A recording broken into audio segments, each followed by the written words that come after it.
5ஆம் இடத்திலே சூரியனும் புதனும், சூரிய தேவன் ஆட்சி பெறுகிறார். கிரகங்களுக்கெல்லாம் ஹெச்ஓடி சார், சும்மா கிடையாது. சூரியன்னா யார்? கிரகங்களுக்கெல்லாம் ஹெச்ஓடி. இந்த ஹெச்ஓடி 5ஆம் இடத்தில் ஆட்சி பெறும் பொழுது என்ன ஏற்படுகிறது? பிள்ளை பிராப்தி என்பது ஏற்படுகிறது. புத்திர பிராப்தி ஏற்படும் பொழுது குழந்தை பிறப்பதற்கான விஷயம். சார் ஐவிஎஃப் பண்ணலான் இருந்தேன் சார், ஐவிஎஃப் பண்ணலாம், எதுவும் பண்ண வேண்டாம். காதலின் நிமித்தமாகவே உங்களுக்கு குழந்தை கிடைக்கும்.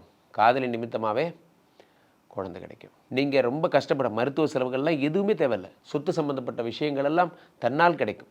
உங்கள் கைக்கு வரும். எங்கள் சித்தப்பா பிரச்சனை பண்ணுறாரு சார், பெரியப்பா பிரச்சனை பண்ணுறாரு சார், சொத்து வருமானே தெரில, முன்னாடி பாதை விட்டார்னா எல்லாம் சரியாயிடும் போன்றவைகள் எல்லாம் ஏற்படும். 5ஆம் இடத்துல சூரியனும் புதனும் இருக்கும் பொழுது இதெல்லாம் ஏற்படுகிறது. 5 சொத்துக்குடையவன் ஆட்சி பெறும் பொழுது ரொம்ப நாள் பூர்வீக சொத்து வழக்கில் இருந்து தானே கிடைக்கும். நான் ஏற்கனவே சொல்லியிருக்கேன், மேசராசிக்காரர்களுக்கு 12 கூடிய குரு பகவான் 3ஆம் இடத்திலே மறைவது விபரீத ராஜயோகம்னு சொல்லியிருக்கேன். 12 கூடியவன் 3ஆம் இடத்தில் மறையும் பொழுது உங்களுக்கு நினைத்த காரியங்களால் எனக்கு விரயங்கள் எல்லாம் சுபமாக மாறுகிறது. இந்த அக்டோபர் மாதம் மிக அற்புதமான பலன்களை தருகிறது. இருந்தாலும் ராசிநாதன் 6ஆம் இடத்தில் மறைவதால் ஹெல்த் ரிலேட்டடான இஷ்யூஸ் வருவதற்கு மிக அதிகமான வாய்ப்புகள் என்பது இருக்கிறது.